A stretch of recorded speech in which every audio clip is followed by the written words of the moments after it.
Morning विद्यार्थी मित्रों, रासायनिक गतिकी लेक्चर नंबर 5। विद्यार्थी मित्रों, आज આપણે વેગ અભિવ્યક્તિ અને પ્રક્રિયાના ક્રમ વિશેનો ખૂબ જ મહત્વનો ટોપિક છે એ ચર્ચા કરવાના છીએ।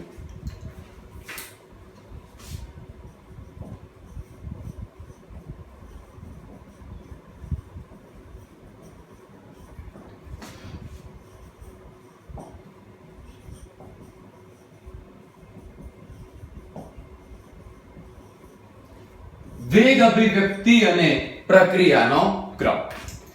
માની લો કોઈ એક રાસાયણિક પ્રક્રિયા આપણી પાસે છે,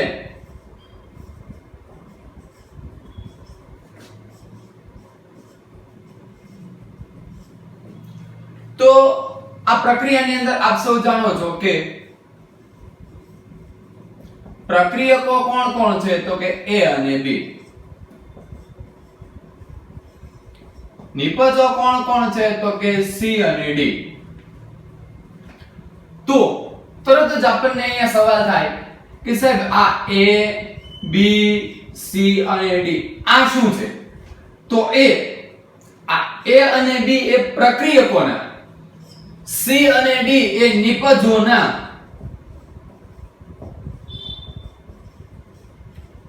તત્વયોગમિતીય ગુણાંકો છે, યાની કે મોલ છે। હવે આ રાસાયણિક પ્રક્રિયાનો મારે વેગ દર્શાવવો હોય, વેગ અભિવ્યક્તિની કરવી હોય તો કઈ રીતે થઈ શકે? તો વેગ બરાબર પ્રક્રિયક A એની A ઘાત અને પ્રક્રિયક B એની B ઘાત। હવે આવું લખવા પાછળનું કારણ તમને જણાવું।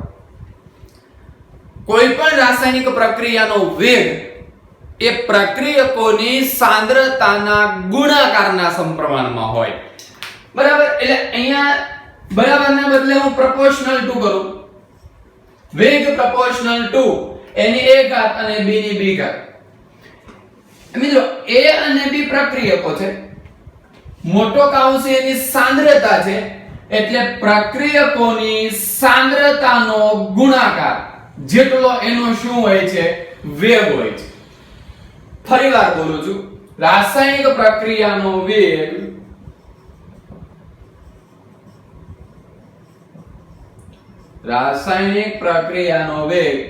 પ્રક્રિયકોની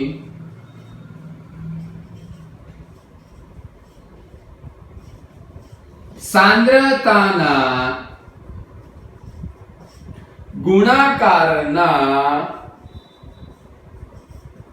સમપ્રમાણમાં હોય છે।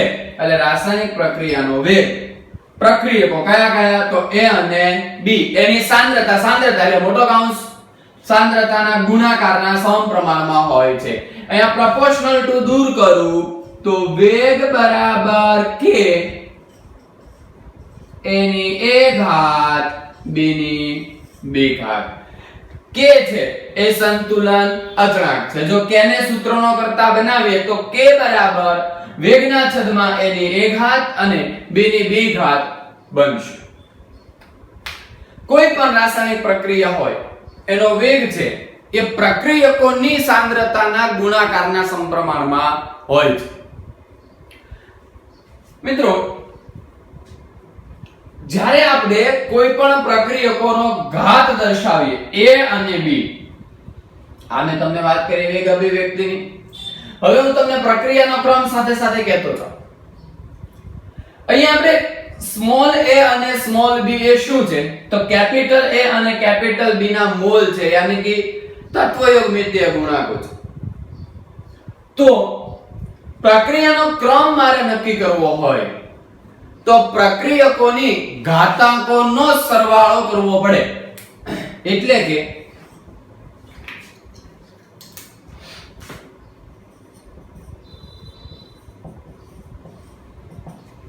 પ્રક્રિયા ક્રમ મારે આ પ્રક્રિયાનો કરવો હોય તો એની વેગ અભિવ્યક્તિ કઈ રીતે છે? આ રીતે। તો પહેલા પ્રક્રિયકનો ઘાતાંક કેટલો? A અને બીજા પ્રક્રિયકનો ઘાતાંક કેટલો? B। તો પ્રક્રિયાનો ક્રમ શું થશે? તો કે A વત્તા B। આ એની પ્રક્રિયાનો ક્રમ થશે। હું તમને એનો એક્ઝામ્પલ લઈને સમજાવું।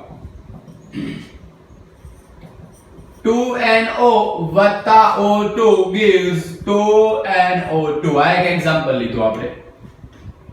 મારે આ રાસાયણિક પ્રક્રિયાનો જો વેગ લખવો હોય તો હું વેગ કઈ રીતે લખી શકું?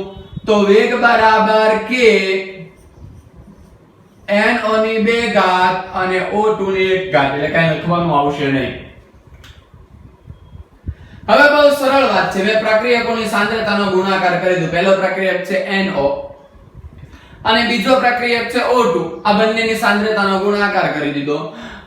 NO ના મોલ 2 છે એટલે ઉપર મેં ઘાતમાં ચડાવી દીધા.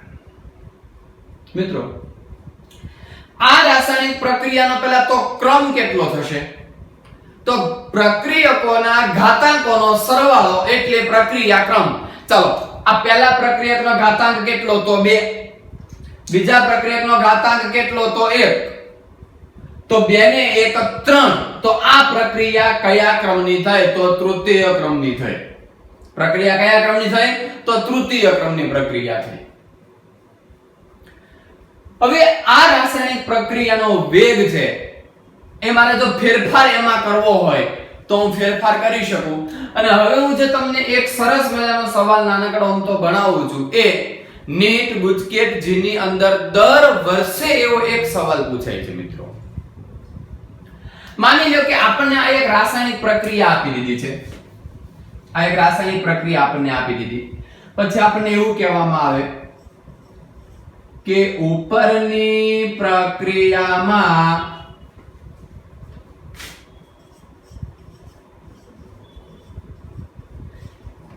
NO ની સાંદ્રતા બમણી કરતા વેગ બરાબર ખાલી જગ્યા. તો એ વેગ બરાબર ખાલી જગ્યા, તો વેગ બમણો થશે.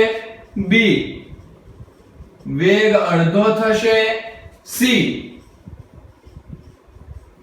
વેગ 4 ગણો થશે. કે D વેગ સમાન રહે, કઈ અસર ન થાય. ઉપર આપણને આપી દીધું 2NO O2 gives 2NO2. એ પ્રક્રિયામાં NO ની સાંદ્રતા બમણી કરતા વેગ કેટલો થાય? એટલે પહેલા તો આપણને એનો વેગ લખતા આવડતો હોવો જોઈએ. પહેલા લખાય કેમ? તો કે વેગ બરાબર NO નો સ્ક્વેર અને O2 આમ લખાય. હવે જે કાઈ કરવું છે એ કરવાનું. પહેલા પ્રક્રિયાનો વેગ લખતા આવડતો હોવો જોઈએ. હવે NO ની સાંદ્રતા બમણી. NO ની સાંદ્રતા બમણી કરો એટલે શું થઈ જાય ખબર? અહીંયા તમને 2 નો સ્ક્વેર. કેમ કે NO ની સાંદ્રતા 1 હતી, બમણી કરી તો આપણે ડબલ કરી દીધી. ઉપર સ્ક્વેર તો છે જ, અને અહીંયા તો શું છે? તો કે O2 એટલે એનો કેટલો થાય? 1 થાય એટલે 1 જ લખી નાખો અહીંયા. તો 2 નો વર્ગ 4 અને 4 ગુણ્યા 1 એટલે 4. તો મિત્રો આપણને વેગ કેટલો મળ્યો? તો વેગ આપણને મળ્યો 4 ગણો. આ પ્રકારના MCQs એ કોમ્પિટિટિવ એક્ઝામમાં પૂછાતા આવેલા છે. હવે અહીંયા આપણે શું કર્યું? તો NO ની સાંદ્રતા માત્ર બમણી કરી. તમે વિચારો કે આની અંદર આપણે બીજો એક ફેરફાર કરવા જઈએ તો NO ની સાંદ્રતા બમણી કરવાને બદલે જો આપણે O2 ની સાંદ્રતા બમણી કરીએ તો એનો વેગ કેટલો થશે? તો પહેલા તમને વેગ લખતા આવડતો હોવો જોઈએ. તો વેગ બરાબર NO નો સ્ક્વેર અને O2. NO નો સ્ક્વેર એટલે 1 નો સ્ક્વેર થશે. O2 એટલે આપણે O2 ની સાંદ્રતા બમણી કરી દેવી છે એટલે કેટલા થઈ જશે? 2. 1 નો સ્ક્વેર 1 ગુણ્યા 2 એટલે જવાબ આવશે 2. તો મિત્રો આનો વેગ કેવો થયો? તો હવે એનો વેગ થયો બમણો. તો કોઈ રાસાયણિક પ્રક્રિયા આપણને આપી દે, જો આપણને પહેલા એનો વેગ લખતા આવડી જાય તો આપણે પછી સાંદ્રતામાં કોઈ પણ ફેરફાર કરવાનો આપણને કહે તો આપણે ગણી શકીએ. પહેલા મેં તમને પહેલો ફેરફાર કરી બતાવ્યો કે NO ની સાંદ્રતા બમણી કરી દીધી તો વેગ કેવો થઈ ગયો? તો 4 ગણો. પછી બીજો ફેરફાર આપણે શું કર્યો? આ NO ની સાંદ્રતા એમને આમ રહેવા દીધી. O2 ની સાંદ્રતા બમણી કરી દીધી. તો O2 ની સાંદ્રતા બમણી કરી દીધી તો વેગ કેટલો થઈ ગયો? તો અડધો થઈ ગયો. હવે એક ફેરફાર આપણે એવો કરીએ કે બંનેની સાંદ્રતામાં આપણે ફેરફાર કરીએ.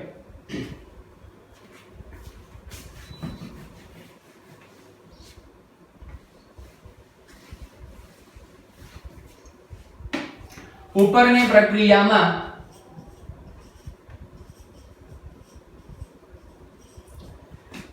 NO ની સાંદ્રતા બમણી અને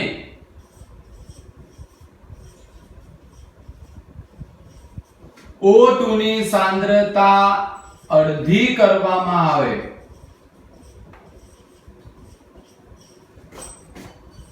તો વેગ બરાબર ખાલી જગ્યા. જો મિત્રો બે ફેરફાર કરવાના કીધા એક સાથે. એક તો NO ની સાંદ્રતા બમણી કરી દેવાની છે અને O2 ની સાંદ્રતા અડધી કરી દેવાની. કઈ વાંધો નહીં, ચાલો પહેલા આપણે લખીએ તો શું થશે?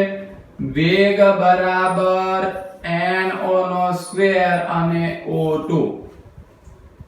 ચાલો હવે NO ની સાંદ્રતા બમણી કરી દેવાની છે એટલે 2 નો વર્ગ. O2 ની સાંદ્રતા અડધી કરી દેવાની છે એટલે 1/3. ચાલો 2 નો વર્ગ 4, 4 ગુણ્યા 1/3 એટલે 2. તો આપણને વેગ કેવો મળ્યો? તો કે બમણો મળ્યો. આવા ક્વેશ્ચન્સ જે છે પરીક્ષા મિત્રો પૂછાતા આવ્યા છે. સાંદ્રતામાં કોઈ પણ આપણને ફેરફાર કરવાનું કે તો વેગ લખતા આવડશે, વેગ અભિવ્યક્તિ કરતા આવડશે તો તમે કોઈ પણ સાંદ્રતામાં આપણને ફેરફાર કરવાનું કે આપણે કામ કરી શકીશું. વિદ્યાર્થી મિત્રો, આ પ્રક્રિયાનો ક્રમ કેટલો થાય? તો કે તૃતીય ક્રમની પ્રક્રિયા થાય. ફરી બોલું, પ્રક્રિયાનો ક્રમ એટલે શું? પ્રક્રિયકોની ઘાતાંકોનો સરવાળો એટલે પ્રક્રિયાનો ક્રમ. આપણી ચોપડીની અંદર એક બે એક્ઝામ્પલ કોયડા આપણને આપેલા છે, આપણે જોઈએ.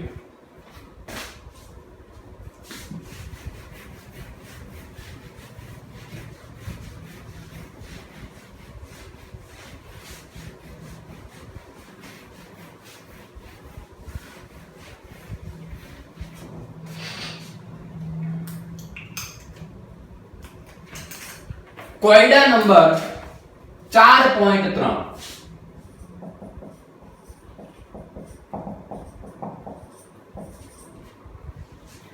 એમાં એવું લખ્યું છે કે પ્રક્રિયાઓ જેની વેગ અભિવ્યક્તિ આ મુજબ છે તો પ્રક્રિયાનો એકંદર ક્રમ જણાવો.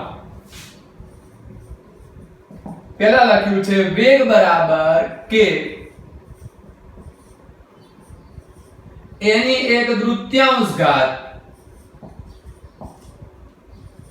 અને b ની 3/3 ઘાત. આ વેગ આપણને આપી દીધો. આપણને એમ કીધું છે કે પ્રક્રિયાનો આપણે ક્રમ જણાવવાનો છે. હવે પ્રક્રિયાનો ક્રમ આપણે જણાવવો હોય તો શું કરવાનું? પ્રક્રિયકોની ઘાતાંક જે છે એ ઘાતાંકનો આપણે શું કરવાનો છે? સરવાળો કરવાનો છે. તો 1/3 વત્તા 3/3. હવે તમને ખબર છે આનો જવાબ કેટલો આવશે? 2.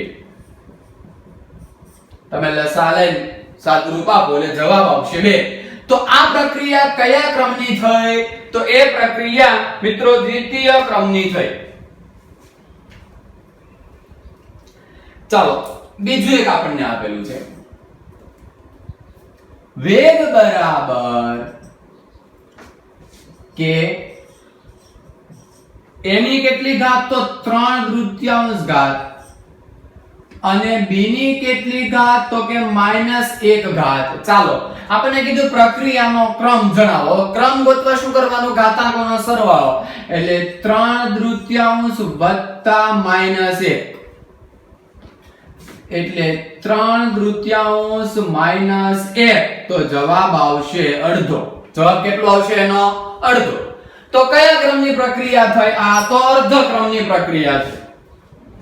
તો કોઈ પણ રાસાયણિક પ્રક્રિયાનો ક્રમ આપણને શોધવાનું કહે તો આપણે એ રીતે એનો ક્રમ મેળવી શકીએ. મિત્રો કોયડા નંબર 4.3 પછી 4.4 જે કોયડા નંબર છે એ કોયડા નંબર પહેલા આપણને 4.3 નામનું એક કોષ્ટક આપેલું છે અને એ કોષ્ટકમાંથી બોર્ડની એક્ઝામમાં અને ગુજકેટમાં અવારનવાર એમસીક્યુ આવે છે.